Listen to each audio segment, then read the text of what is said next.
Em nome do Pai, do Filho e do Espírito Santo. Amém.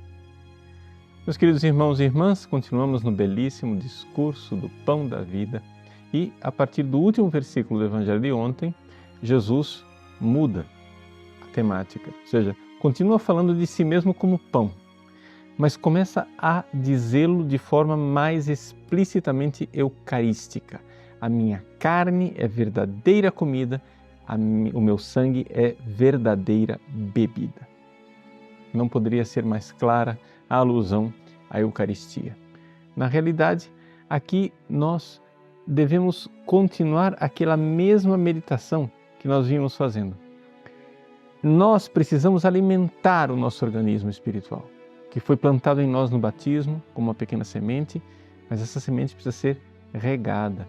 Ela precisa da água, precisa do adubo, precisa do sol para que ela se torne uma árvore frondosa. É evidente que esta árvore só será plena no céu, na glória.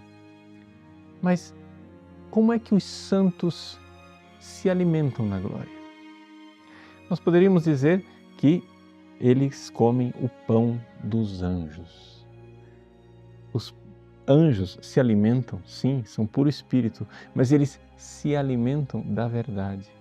Ou seja, a verdade de Deus. Eles conhecem a Deus, colocando na realidade aquilo que São Paulo prevê na carta aos Coríntios. Nós conheceremos como somos conhecidos. Deus já me conhece. Eu no céu verei Deus face a face e isso será para mim um conhecimento tão profundo que eu poderei então finalmente amar.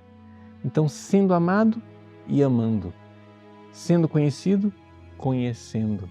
Ali acontece a vida espiritual e é isto que vivem os bem-aventurados no céu.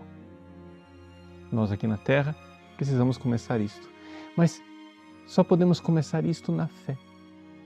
Então, quando você comunga, você é tocado pelo corpo de Cristo.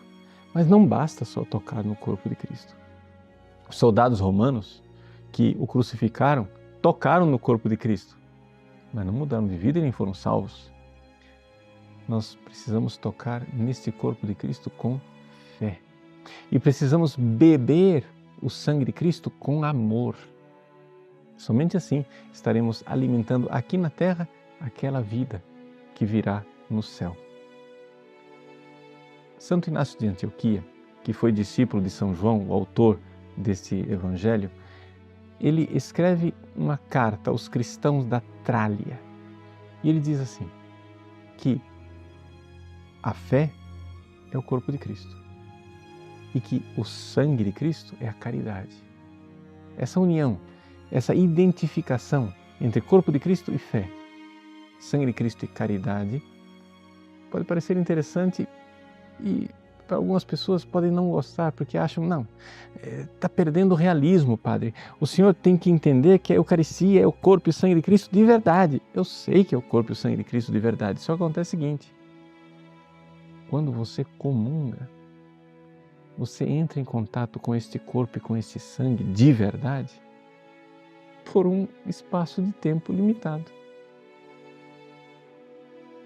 Durante o dia, se você fizer atos de fé e de caridade, você estará em contato com o corpo e o sangue de Cristo de verdade, não sacramentalmente, mas de verdade, de tal forma que você poderá o dia inteiro alimentar a vida da sua alma.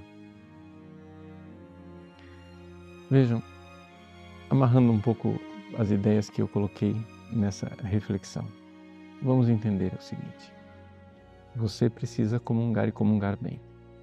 Para comungar bem, você precisa fazer um ato de fé no Cristo que está lá. Os soldados romanos não tinham fé, mas a hemorroísa tocou em Jesus com fé, ao contrário da multidão que apalpava Jesus sem fé e foi curada. Se nós tocarmos Jesus com fé, nós seremos alimentados espiritualmente. E se o amarmos, ali a fé se une à caridade de forma maravilhosa. Isto que nós vivemos e temos na Eucaristia, podemos estender para o resto do dia, quando nós então, na nossa oração pessoal, mesmo sem termos comungado, quisermos repetir essa mesma experiência nos unir ao corpo e ao sangue de Cristo, pelas mesmas virtudes que nos uniram, a fé e a caridade. Com atos de fé e de caridade, nós estaremos vivendo na prática a grande esperança de um dia chegarmos à glória do céu. Deus abençoe você. Em nome do Pai, do Filho e do Espírito Santo.